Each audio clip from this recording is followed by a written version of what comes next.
If you love real cases that chill you to the bone, don't forget to hit that subscribe button, like, and share this video with fellow crime show lovers. So this woman wants to unalive her somewhat famous husband so that she can be with someone much worse. Now the woman's name is Victoria, and she's around 30 years old, and she's living in Nevada, and one day she meets someone kind of famous. This guy, Aaron. And Aaron's around 45, and he's one of the hosts of this TV show, Ghost Adventures, where they go around to different haunted places looking for paranormal activity. And so Victoria meets Aaron, and she thinks he's kind of fine. And soon enough, they start dating, and they fall in love, and eventually they get married. And they have their wedding at the Haunted Mansion in Disneyland because, you know, ghosts. But anyway, things are going great for them. They're in love, Aaron is on a successful TV show, and it doesn't seem like anything could screw this up.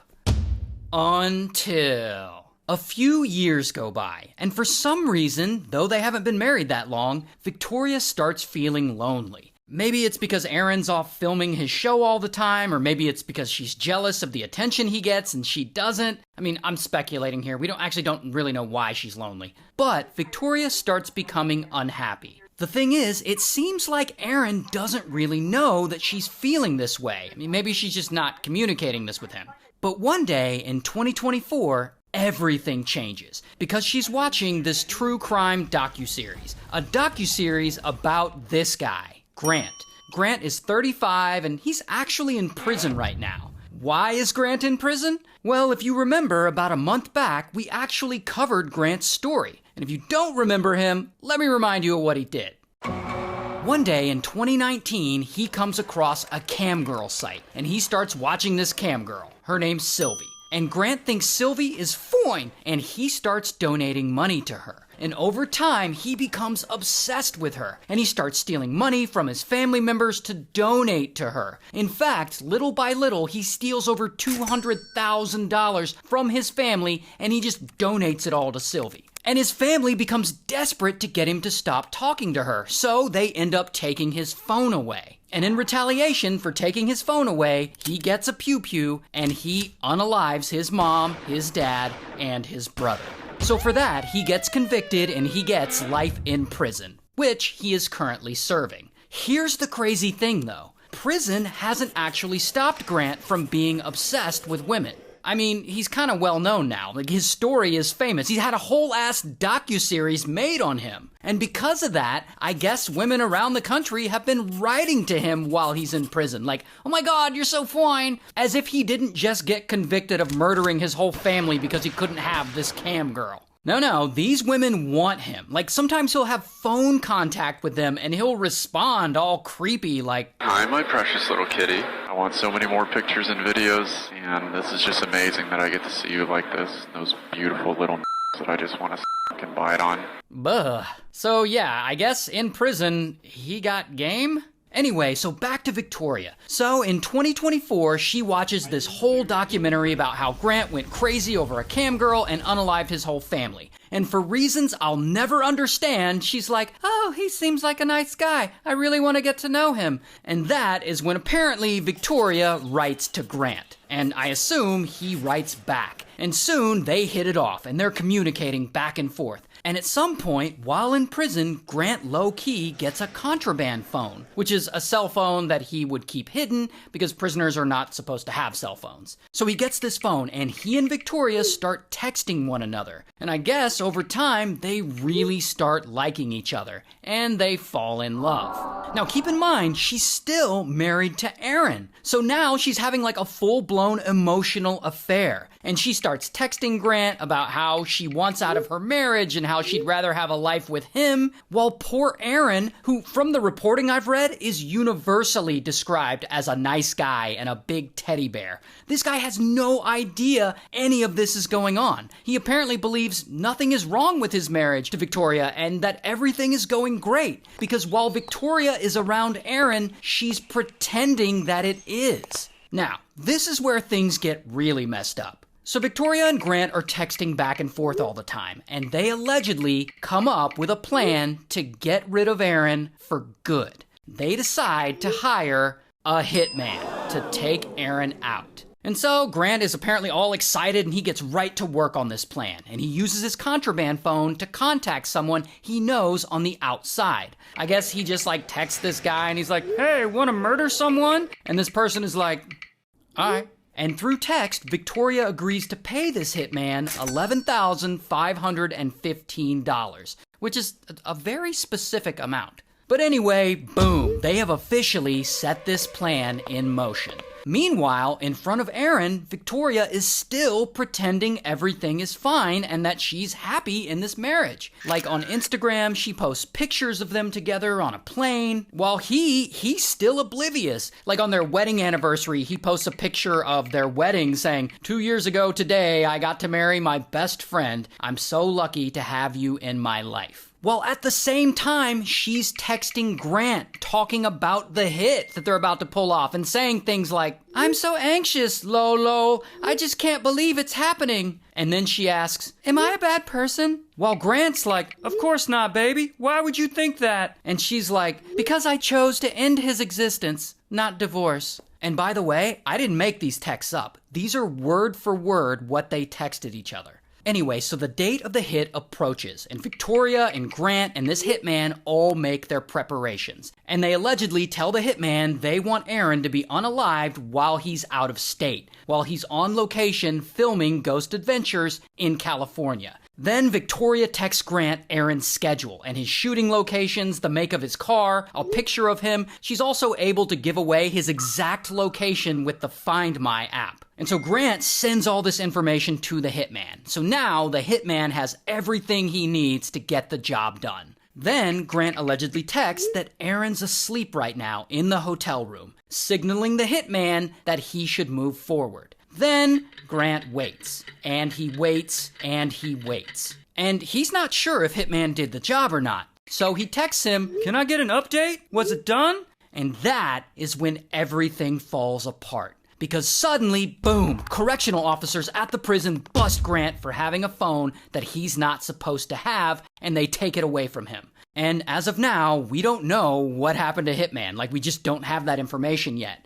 But Aaron is still alive, thank goodness. So the hit didn't work. But now Victoria can't communicate with Grant because he doesn't have his phone. So she doesn't know what the hell happened or what's going on. So she just goes on about her life and keeps pretending like her marriage is fine. For months, she's posting on her Instagram, her and Aaron on Valentine's Day, mini golf with my Valentine. She's posting about the Lego set she built for him. She posts this picture with their cat, cuddle puddle with my boys. See, that's Aaron's leg, that's her leg, and that's his hand on her leg. So to the outside world, everything seems to be going fine for them. So this goes on for several months, and this whole time, prison admin has Grant's contraband phone. And eventually, they start going through it. And that is when they see all these texts between him and Victoria talking about hiring a hitman to unalive her husband. And so, bam, police go and they arrest her.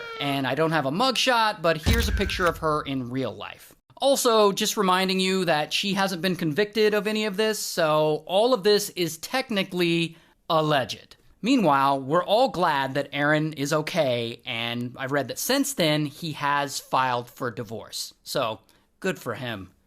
The other charge is murder. Murder? Yep. You're being charged with murder. Me? Yep. That's too bad. Yeah, that's fucking insane. Yeah. No. What? Sometimes it looks like she is about to feel how serious this situation is. But then she'll start talking to herself again like, me? In jail? No.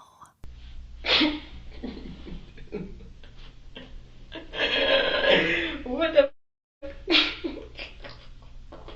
Yeah, it's How long so was she bizarre. in there for? She's in there for a good 2 hours. There's about 30 minutes in the beginning before she even talks to the detectives where she's just singing. She's singing in the interrogation room. He says, all I do is wonder if you're bending over backwards for someone else. Wonder if you're running up a backwards for someone else.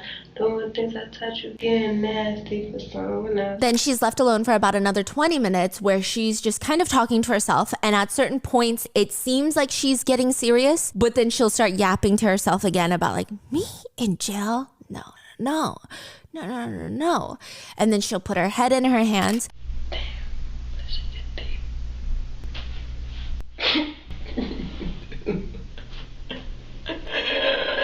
What the fuck? We're going to jail in these clothes. They'll give you clothes when you get there. Okay. Yeah, you'll be fine. Bad outfit. Bad outfit. Like, let me change, please. And then they come back in to take pictures of her. Let me see. You got your arms down, your toes in.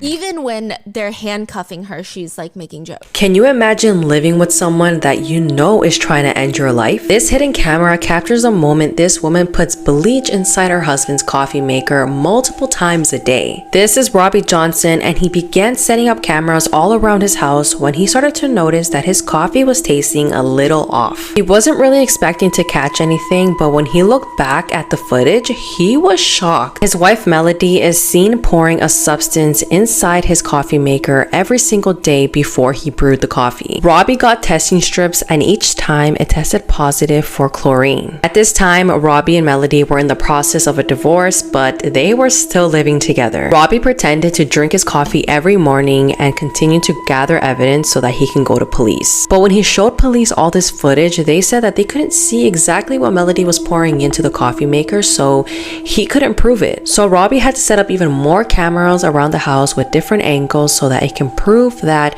Melody was in fact poisoning him. Melody was charged with attempted murder, and I bet this guy will never let anyone else make him a coffee again.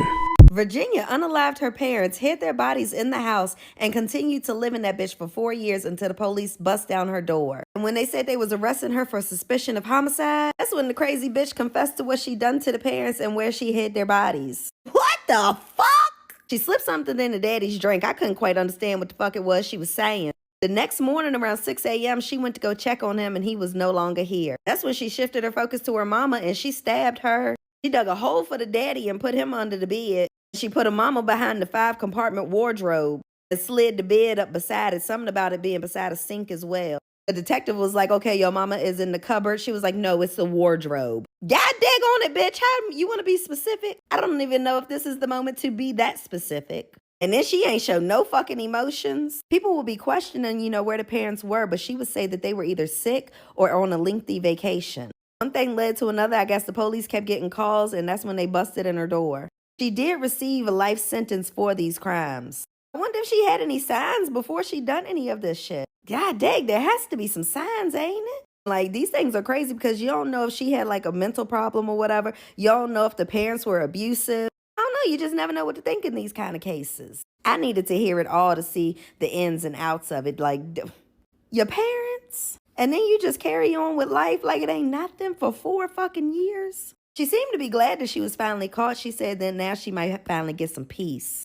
You gonna get something, but I don't know if it's gonna be peace. Because damn, y'all seen this shit? Woman is known as the ice cream killer, and why that is, you're never gonna believe. It's truly going to horrify and shock you. This is Esta Belize Carranza, or Esty. If there's one thing that I need you to know about Esty throughout this entire case is that Esty really wanted to be a mom her entire life. The main thing on her mind constantly was that she wanted to find the one, get married, and have babies. Esty's dad was a very hardworking man, but he could also be very distant and cold. Esty was always craving this attention from her dad that she never got.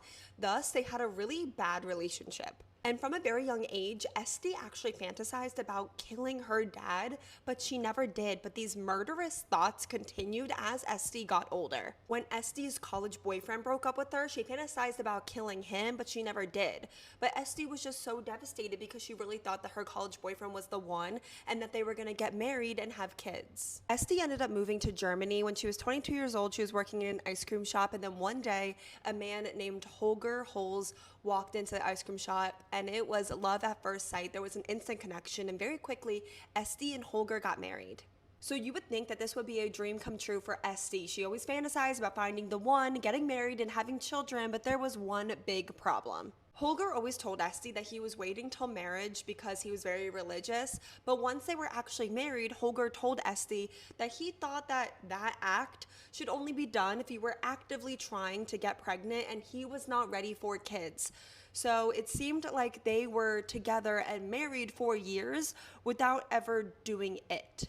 After 5 years of marriage, Holger tells Esty that he's ready to have kids, but only if Esty is willing to move to an entirely different country with him and open their own small business. He wanted to open their very own ice cream shop. So they do it. They move to Austria, they open their own ice cream shop, and still, Holger does not put a baby in Esty. And even worse, even though it was Holger's idea to open this ice cream shop, he doesn't help at all with it. He sits around all day playing video games as Esty does all the work. According to Esty, Holger was an awful, mean husband, and eventually Esty starts having an affair with this man, Manfred Hinterberger. Esty wants to be with Manfred. She thinks that he's the one, that they're gonna get married and they're gonna have babies. So she asks Holger for a divorce, but even though they're separated, they're still living in the same apartment. Esty said that during this time, her ex-husband Holger was nasty, belittling, mean, rude, and eventually those murderous thoughts that Esty used to have came back. On April 27th, 2008, Esty shot Holger 2 times in the back of the head. And then she just lived life as normal with his body in their apartment for 3 days. She tries to cremate Holger's body inside of their own apartment, but quickly realizes it's actually a lot harder to completely cremate a human body because we're like 90% water. She was able to create a big enough fire to have the fire department called, but she was able to talk her way out of them actually coming into her apartment. So Esty moves on to plan B, which was dismemberment by chainsaw. Esty put a different part of Holger in different ice cream tubs and then filled them up with cement and then kept them in her apartment for months before moving them to her ice cream shop's freezer and cellar. Esty told people that asked that her ex-husband moved to India, and since it was no body, no crime, people believed her, and then Esty lived life as normal for years. 2 entire years go by, and Esty is still with her boyfriend Manfred, and Esty wants to be with Manfred. She wants to get married to him and have babies. That's what this entire thing has been about. Esty wants to find the man of her dreams and start a family, but Manfred tells Esty that he's just not quite ready to commit to her. So Esty goes through Manfred's phone and actually finds out that he's cheating. He's on different dating sites. He has inappropriate photos of different women on his phone. So on November 21st, 2010, Esty shot and killed Manfred while he slept. And then she did the exact same thing that she did before with Holger's body. Chainsaw, ice cream tubs, concrete, and then stored Manfred's body right next to Holger's in the ice cream shop's freezer. A few weeks go by and Esty actually gets herself a new man. It's one of Manfred's friends, a guy named Roland, and Esty thinks that Roland is the one, that they're gonna get married and have babies. But on the morning of June 6, 2011, it's been years since Esty has killed Holger and now Manfred. Esty goes to her ice cream shop and learns that the jig is up. It turns out during the night, the hairdresser that was right next door to Esty's ice cream shop, well, one of their pipe burst, and the workers to fix it actually had to go into the cellar of Esty's ice cream shop. They were working on the pipes, they're moving some stuff around, and there they find an ice cream tub with a human leg sticking out of it. Esty flees to Italy but is caught and arrested 4 days later, and then she just makes a full confession. But tell me that this isn't absolutely crazy. The entire time, Esty's motives for all these horrific, terrible crimes that she was committing was because she wanted to be a mother more than anything. Well, when Esty was arrested, she was 2 months pregnant with Roland's child. She commits these terrible crimes because in her mind, she's just weeding out these guys because she's looking for someone to like knock her up, and then she finally does and she's arrested. Like, don't get me wrong, I'm happy she was arrested. She committed senseless murders for no reason. I just find it so ironic that it was all because she wanted to have a family and then she finally does and then she's arrested. It's also so crazy, I'm sure you guys already thought it, that for years people were eating ice cream out of that same freezer. And also pretty nuts, Roland actually stuck by Esty even after she was arrested for killing her 2 previous boyfriends. He actually did marry her while she was in prison. Esty gave birth to a son that she will never see because she was given life in prison. And this is also wild, and I swear I've never heard this in a case in my entire life. If you're from Austria, please let me know in the comments if this is even true, because I could only find it in a handful of articles. But apparently in 2017, it was determined that Esty was too dangerous for a woman's prison, so she was transferred to a men's only prison. Someone please confirm to me if that's true or not. If you watched the end of this video, thank you so much. Please remember that these are real people's lives. Holger and Manfred were real people that did not deserve what happened to them. This was such a senseless, awful, brutal, horrific crime. And there's also a child involved. So please remember to be super respectful in the comments. If you watch Another case is closed, but the shadows still whisper.